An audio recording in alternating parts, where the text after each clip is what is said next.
probably thinking, Ryan, give it up. Ryan, just give it up. And I don't mean the YouTube channel, you sneaky devil, you sneaky dickhead. I'm talking about Bladee. Bladee as an artist. Just give up reviewing Bladee, Ryan. You never liked him. You're always negative. There's no point in keeping repeating yourself in every single review of his. So just give it up. Why are you here reviewing 333? Well, what's the point? You're just going to say the same things you said before, aren't you? Like, we don't need this. We'll just ratio you like we usually do. But no, this one might be the one. We might have a sea change in opinion here, because get ready for it. I like a Bladee album.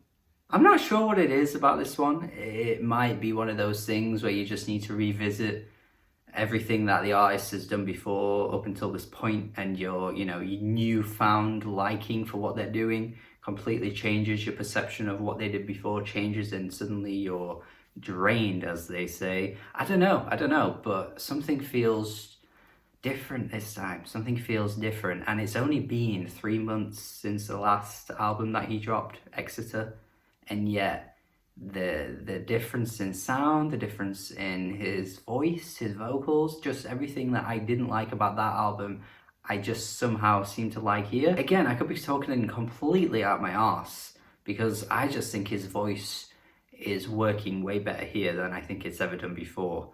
I don't really feel like I'm getting annoyed or finding everything he's doing with his vocals grating. I don't find the beats boring. Like, everything that I usually find with a Bladee album just is the opposite here. I think he's doing a great job with incorporating melody into these tracks. I think his vocals, as rough as they can be at points, because they're still not like technically great, obviously, but I think what he's doing with his voice, using it more as like an instrument and using it more as a way to fit into the cloudy atmosphere of the tracks, is working so well. He's not quite going as high into like a falsetto on some of these tracks as well, which is working. I think the beat selection on this thing is really, really good throughout. I think Ecstasia is the best example of that, where he's doing his thing on this track over this beat, but when the chorus comes through,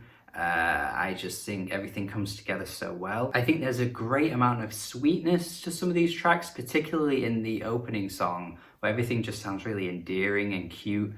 The dreamy beat, once again, coming from White Armor. I believe White Armor is doing most of the production here, is just creating this really cool atmosphere. There's something incredibly vivid about the way it sounds.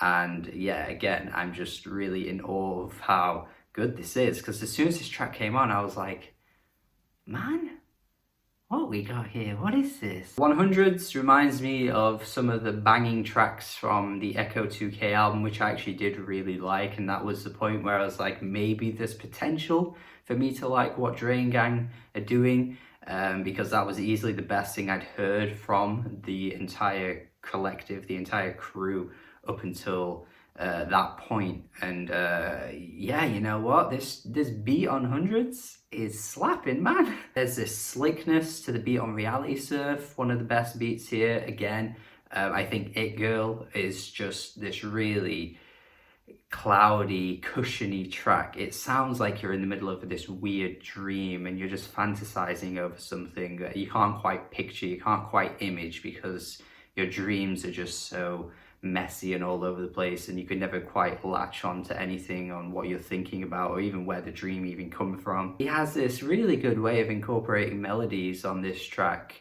as well. Like, God, I'm just impressed with his vocals here. I don't know if like his outlook is a little different here, because I'm not really reading into these lyrics and finding like the usual stuff he's singing about.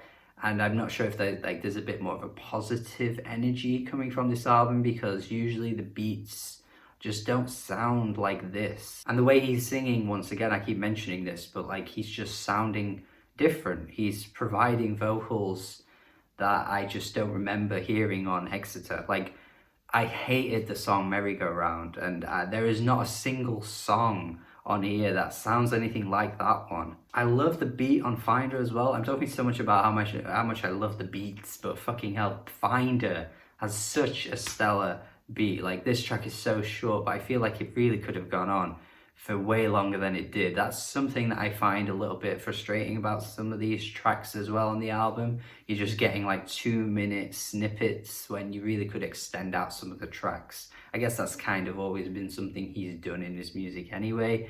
But like, there are some tracks here that just kind of fall short. I mean, like, as positive as I'm being in this review, there is a bit of filler. Like, I'm quite happy to skip Keys to the City. Like, I'm not really that bothered about this track, and even some tracks in the middle too that just don't really have like the oomph to them that some of these beats do and some of these vocals do. I mean, we are talking like a 37-minute album, but like 16 tracks squeezed into that really short runtime. I think it's just a given that there's going to be a few duds that don't really impact me all that well. But that being said, I haven't even talked about Oh Well yet, because this track here is great. This is genuinely a fantastic song. I think the lyrical theme on this track is really, really poignant, honestly. I think the way he's talking about how he might not have everything that he wants, he might not be the person he wants to be, he might not, you know, have things that other people around him have, or, you know, in his, you know, maybe it's his looks, maybe it's his personality. Like, there are things that he has that he knows that are flaws, but he's just like, you know what, I'm going to work with what I got. I'm going to work with what I got, and oh well, I'm just going to push through. Some people get inundated with thoughts, you know, negative thoughts about themselves, you know, and how they think of all these different flaws they have, and you know, the average person probably doesn't even think that about you anyway. So you dealt cards in life, play the cards you're given, and keep pushing on. It's a good message, it's a good message. Swan Lake though closes things out in a much more colder way. Like, this track is really like nightmarish, honestly. Like, there are some tracks that feel very dreamlike throughout, but this track to my ears just sounds a bit like scarier and spookier. There's something really weird about this track that just feels a bit icky, but I think it actually, again, just hits a weird spot, you know? It's a really strong way to end things, because it's just showing the talent level that the producer has throughout this album. And that's kind of everything here. Like I say, there's a bit of filler, some tracks I could easily skip. I think I like the track Mean Girls, but I think the lyrics on here remind me a little bit too much of some of these songs that he's done in the past that I don't like. I mean, you've got to remember, this is a review coming from someone that is surprised to like an album, because I generally don't like his music. But, you know, I'm always willing to open my mind. I'm always willing to say, you know what, I can go back through his albums. Maybe we'll think of them differently now, who knows. But you know what, I'm going 7 out of 10. You know, I'm going a 7 out of 10 for Bladee. I'm happy to be here to say that an artist that I didn't like before has dropped an album that I genuinely really like, and it's a pretty good feeling. So let me know your thoughts in the comments. I hope you enjoyed my review. Hopefully you got something out of what I had to say. Let me know your thoughts. As I say, subscribe if you haven't already. Have a good day. Goodbye, and see you in the next video.